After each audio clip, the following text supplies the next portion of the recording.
If you happen to miss Fable Anniversary on Xbox 360, it looks like you'll get another chance at it.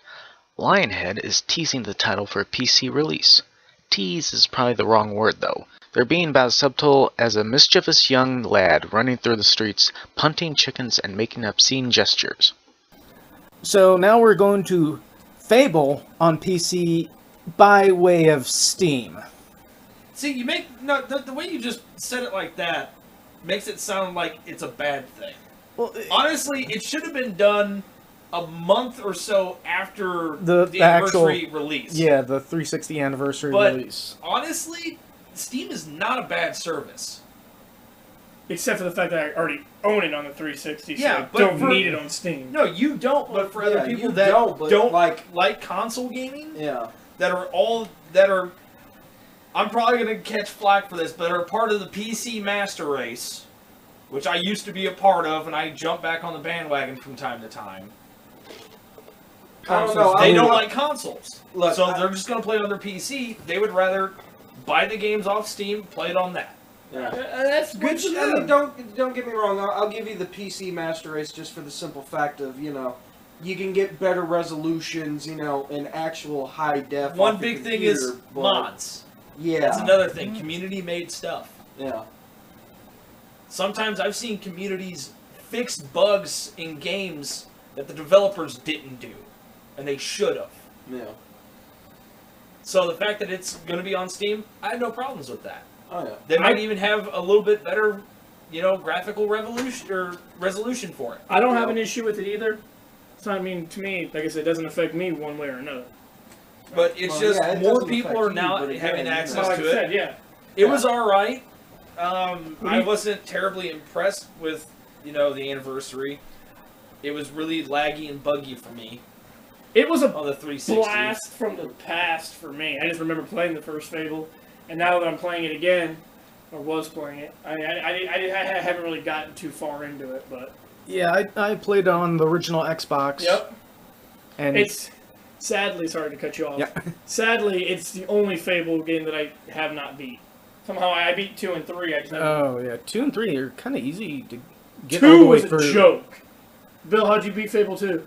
He stood there. Yeah, I didn't. Yeah, I thought 3 was like the quickest one to go through. No. Fable 2 at the very end, just stand there. Yeah.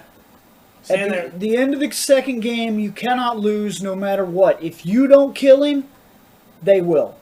Yeah, the one, Reaver. Yeah. Reaver will be like, bang! Sorry you took too long. I sat there and was going to wait for the dude to finish his little spiel. And he talked and talked and talked, and since I didn't shoot... Reaver shot it instead. It's like, oh, I broke loose.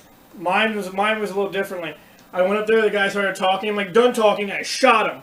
And I watched him fall. I was like, I'm victorious! Like, is that it? One shot, easiest game ever. Well, he was a mortal man. You should have been able to shot a normal guy in the chest. You should have been able to. Dead. You should have been able to just kick him and do the whole 300 bit. This is Fable. Actually, wait. What's the name of the kingdom? Albion or Albion. Yeah, just scream. This is Albion. Yeah. But like I said, suck it. They being on Steam doesn't bother me, so good for them. I just think it's kind of nice that they are getting the release. It's a little late, but yeah, it's true because the anniversary of 360 came out in February. The big thing is they're probably gonna fix some of the bugs, probably fix some of the, lag issues. Hopefully. What do you have to say, Bill? You already said it. You missed it. Have you played the original Fable game? Yes, I have it. What do you want?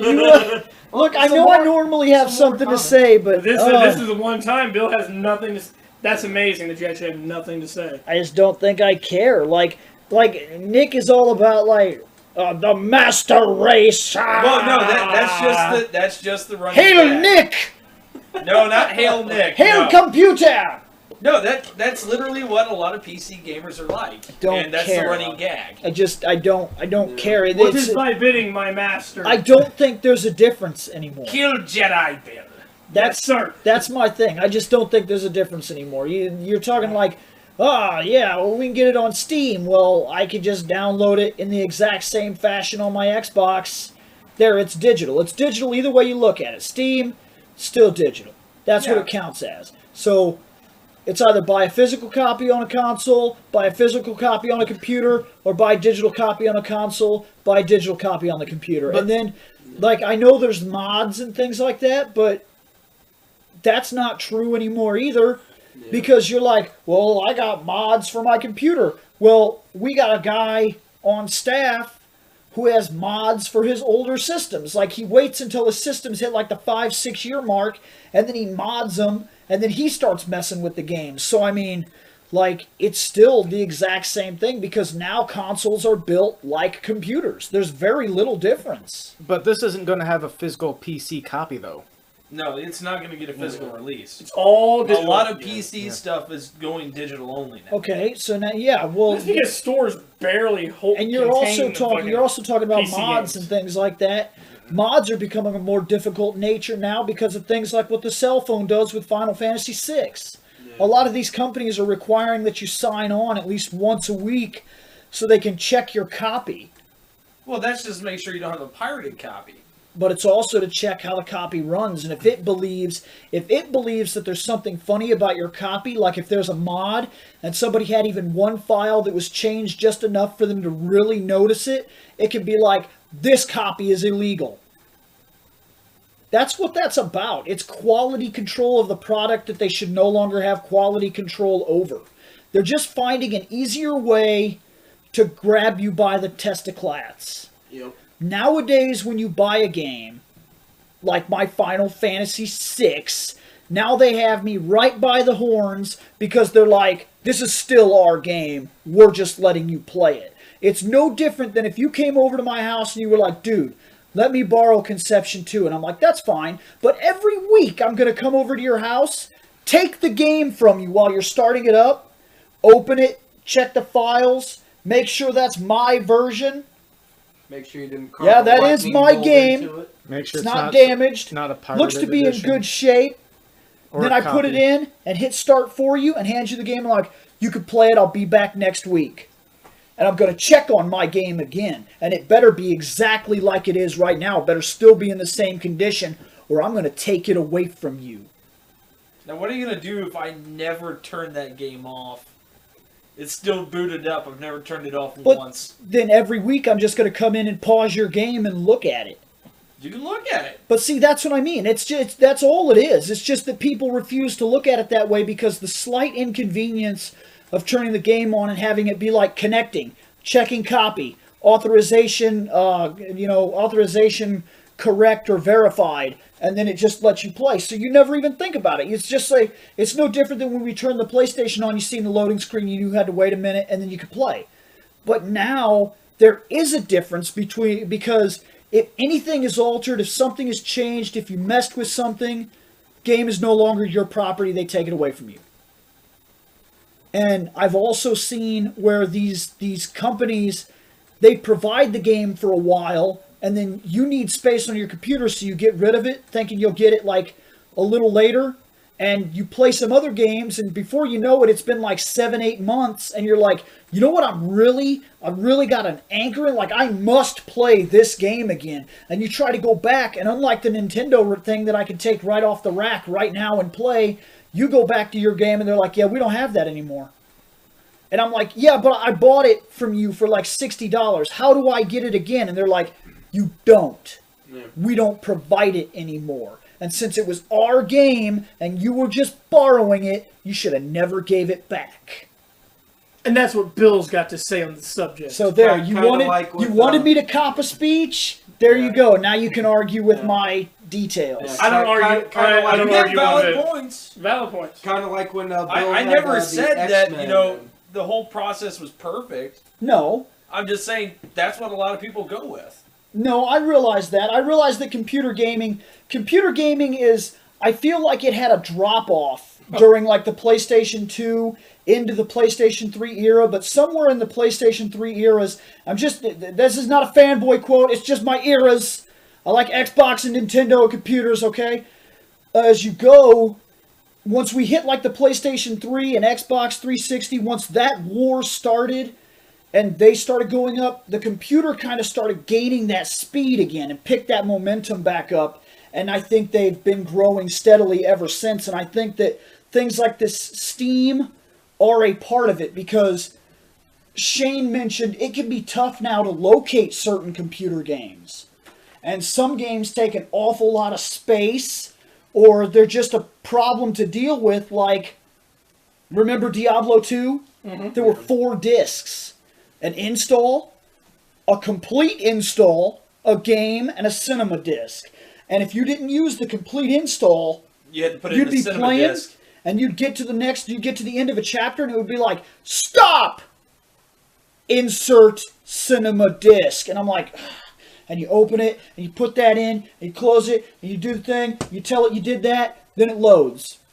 Then you see the movie, and even if you skip the movie, even if you're like, I don't care, click, it's like, put in the game disc. I'm like, oh my god. You gotta open it, take it, put it back in the case, take game disc, put that, hit the button, close the thing, tell it to load, wait 20 seconds, and then it's like, now would you like to play the game? Yes!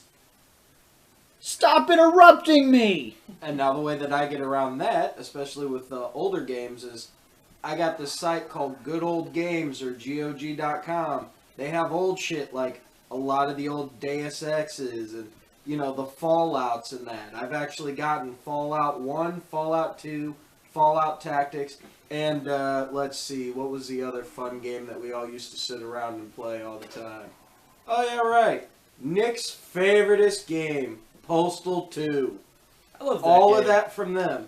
And they have way more older PC games. Wait, how old? I mean, are you talking about, like... We're talking, like, they go back into, like... The original Oregon Trail? Yeah. Yes. Like Space Quest 1. Not the VGA one, but the old blocky 8-bit crappy graphics where you actually had to type everything in. And God help you if you don't type fast. Yeah, because you will die. Freaking love Space Quest. And I mean, don't get me wrong. I'm not knocking Steam here because they do provide damn good games, especially newer games. But when it comes down to, like, older games, you can still go back, get them, and again, because it's a matter of space, oh, shit, here's a mem stick, because I own the game. This game goes here, put a piece of tape, right? Here, it's this game, set it over there. Whereas with Steam, it comes down to a problem of, like, with Xbox, where you buy a game, they charge you, like, $20 for the old game, you say, hell yeah! Then your Xbox fries, you say, alright, download all the old shit. Yeah, we don't have that anymore. I just recently came across a problem where my PlayStation went out, and all those digital games that I got, and even some of the downloadable content, like Soul Calibur 5, I put it in one day just because I was like, I need to at least try to play Soul Calibur 5. So I put the game in, and the first thing it did was it was like, oh, by the way, this is not the exact same PlayStation that this material was originally downloaded to. And I was like, right, but it's the same username, and the other things are turned off. So what's the problem? And they're like, the problem is either pay for it again or eat this PlayStation meh.